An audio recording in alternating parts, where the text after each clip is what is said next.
Hey everybody, welcome back to the Homestead. Today we're going to be doing an update video on how to care for alpacas and what we've learned over the last year and a half. Trying our darndest to keep these guys healthy, happy, and alive. So we'll get into this video and show you everything we learned. Alright, stick with us. Hey guys.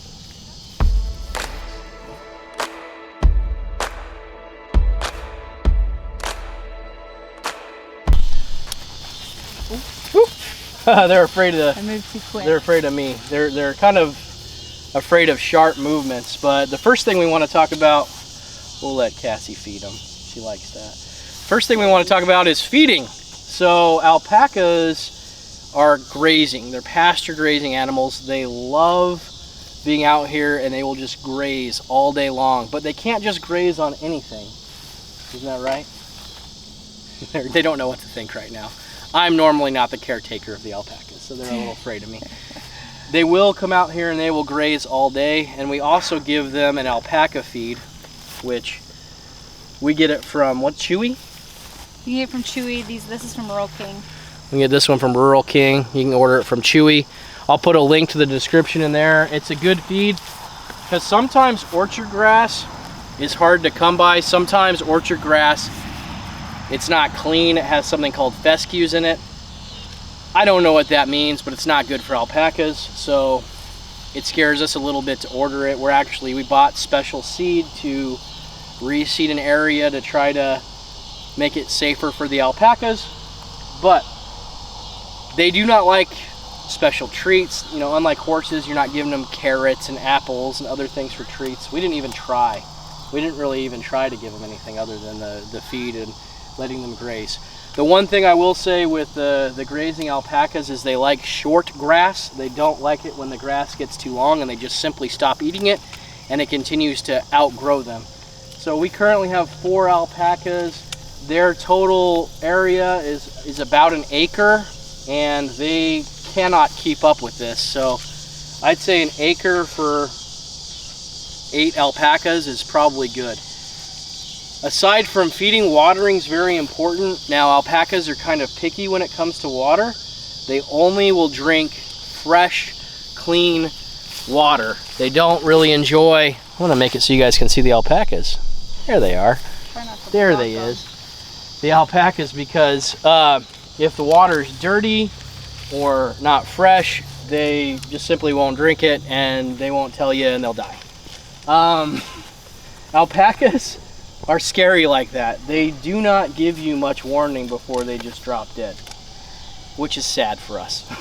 We'll talk about that in a little bit. So aside from water and food, there really isn't much you need to give them to keep them, you know, healthy and give them the nutrition they need.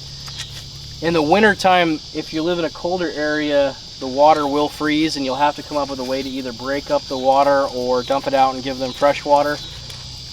Putting in a heating element for their water. You just have to do something to make sure they have access to water. And in the summer, their hair starts to come back. It gets really warm for them, especially in this area. So not having water can be a death sentence that you do not want to put on your alpacas. The next thing we're going to talk about is like vaccinations, what we have to do every 28 days? 35. 35 days, that's why the pro's here. So basically, you start feeding them like this, and I'm not going to do it, but then you get a boy, and a boy will come up and wrap their arm around them and hold them tight, and then you pin them down and you give them a shot of ivermectin. Now, ivermectin is it's good at killing worms, it's good at killing anything that might be in their system that could be hurting them. We found it doesn't really prevent all, you know, diseases and worms that they can get, but for the most part, that's the monthly care that they're required. So if you're gonna get alpacas and you live in a subtropical rainforest like this that's very worm infested, you're probably gonna need to do that. We initially got these guys from somebody who didn't believe in worming them. Well, it wasn't that they didn't believe it, they just didn't think you needed to. They didn't think you needed to, and one of them got really sick and almost died in their care, and they realized that they needed to. So there's something that the native deer carry. You remember what it's called? I don't either. But there are deer around here, and I'm sorry, I didn't mean to scare you guys. There are deer around here, and they carry a disease that can really affect these guys. So that monthly care is very, very important. I will say they're pretty hands-off. You don't have to do much with them. If you leave them alone, they will leave you alone. If you want to have a nice interaction with them, you're going to have to invest the time. Were we able to invest the time? No. No. So it's pretty sad. So the saddest thing about having alpacas, we actually lost a couple alpacas, which was a very, very sad. Sweet girl. I'm so sad. I wish you were doing better. I'm sorry, baby. Just rest. I'm sorry. Alpacas, which was very, very sad. We're pretty sure it was to some kind of parasite. We're just not 100% sure. And so, you know, those alpacas unfortunately didn't make it. It was our boy, which we loved, and it was Prim, which was the mom of Tulip here. Tulip. They both died, and it was some of the saddest times we've had here on the homestead. I actually don't think we'll ever fully recover from that. It was pretty bad, huh? Mm-hmm. Yeah. We don't like talking about it. But it did teach us some things. We learned that, you know, these things aren't invincible. We learned that when we go on vacation, it's hard to give them the same care, because the boy died shortly after we came back from a vacation, and then the mom died while the rest of the family was on vacation, so we couldn't give her the attention. And by the time an alpaca is at the point where it's like laying down and you notice it's in signs of distress, it's almost too late. So really, when you're giving them their shots and you're holding them tight, you're supposed to pat them down and feel them, make sure that they don't feel too skinny. You also look under their eyes, kind of like goats, to make sure it's pink. They're pink, because, you know, when they're pale, kind of like goats, that's when you know they might have an excess of worms and you need to treat them for it. So there's checkups you can do that we weren't doing, that we didn't know about. And if you look back to our first video, which we'll put the link in the description, you'll see this little tiny area we had them in, and they had this little like tent shelter, and that shelter wasn't really adequate enough.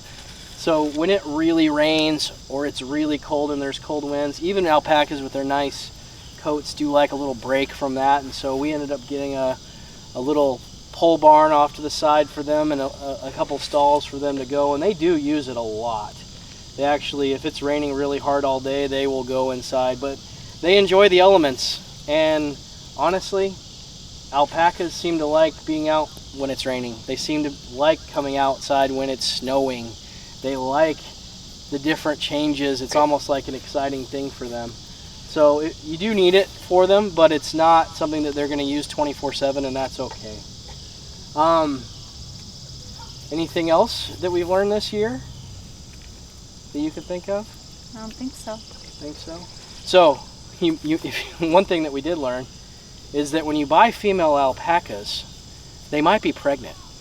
Because 2 of our female alpacas, one of them passed away, and the other one we ended up selling with the baby, had babies here on the homestead, and that was really cool. Little Tulip here, who's hiding, she's actually the first baby born on our farm. We're really happy with her. She's really cool, and she's ended up being a really fun little alpaca to watch grow up. And her mom died, and it was really sad, and we shaved her, you know, this last year when we were trimming her fiber off, and her face looked just like her mom. And it was really nice, because it kind of reminded us a lot of her mom, and it just brought some joy to us. It was cool. But you know, alpacas, if you're going to get into alpacas, there's some things that you really need to know. They're not a money-making animal. I've literally never heard that before. Hopefully you guys caught that awesome fart there. Which one was that? I feel like it was Cusco. It was Cusco? Cusco the boy. Boys don't hold back. So where was I? Alpacas aren't a moneymaker, but they do something, which you just saw, which brings some joy. So, you know, if you are really good at collecting fiber, if you're really good at a lot of things that we're not good at. You might be able to get a little more use out of alpacas. We kind of just used them for their poop, and then once we gave them all this land, the poop was really hard to even get a hold of, so we haven't used them for much else. If you're raising them for their babies, to sell their babies, you're gonna lose money too, because alpacas are semi-expensive to take. Because if you, in the wintertime, you have to buy orchard grass, you have to pay for the shots, you have to pay for the needles, you have to pay for the alpaca food. If anything happens to them, you need to pay for vets. So there's a lot of cost that comes with them that you don't really get back. Now, on the homestead, we've taken on a lot, right? Mm-hmm. And we decided that we are going to simplify. So come Sunday, the alpacas are leaving the homestead, which it's kind of bittersweet for us. We actually have gone back and forth a couple times, like, just the right decision. And ultimately, for the family, we think that giving these guys a home where they're going to get more attention and basically better care, at least we're hoping, it'll be better for them, and for us, it'll free us up to focus on things that we're better at. Like, we've done pigs this year, and we were able to butcher our first pig and have our own meat, and we love that. Our chickens give us so much eggs and will start giving us feed. Our goats have given us milk and had babies and are actually pretty fun to watch, so this area is going to end up being the goats area. So there's a lot of other things, gardening and maybe bees and other things that we're going to spend that energy that we were spending on the alpacas with that may not require quite as much as them. But I don't want that to be a turnoff, because they are pretty low maintenance for the most part. We just have too many things going low on. Maintenance things that just add up. Yeah. And if you get a baby, which I think I would recommend getting, and you have the commitment and the time to spend with them, getting them to get to know you, they're going to be a lot more friendly. Like right now, if we weren't feeding them, they'd still be off in the pasture grazing. And Pepper here, are you proud of me? It's the first time I called her Pepper instead of Blackie. Pepper, like even now with food, she's still shy. She's only coming in to get some and then going back.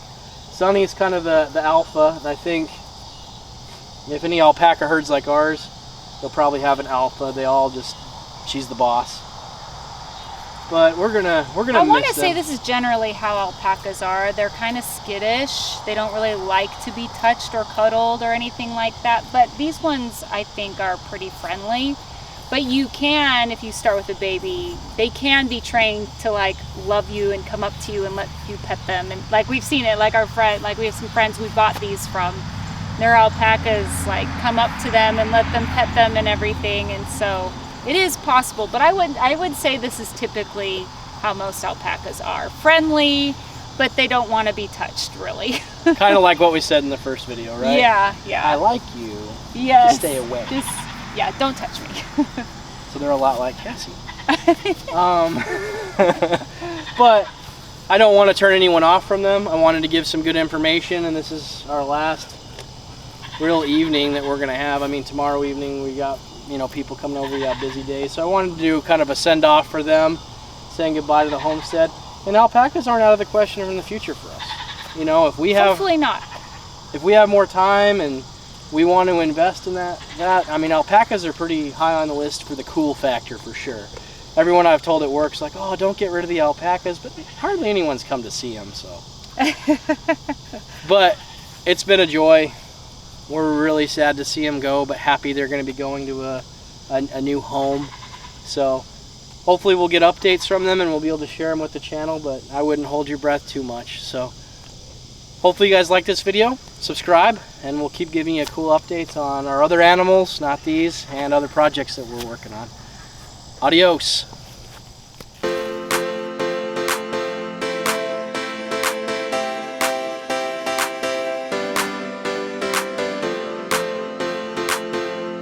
Ready? Yeah. And it's kind of the B-roll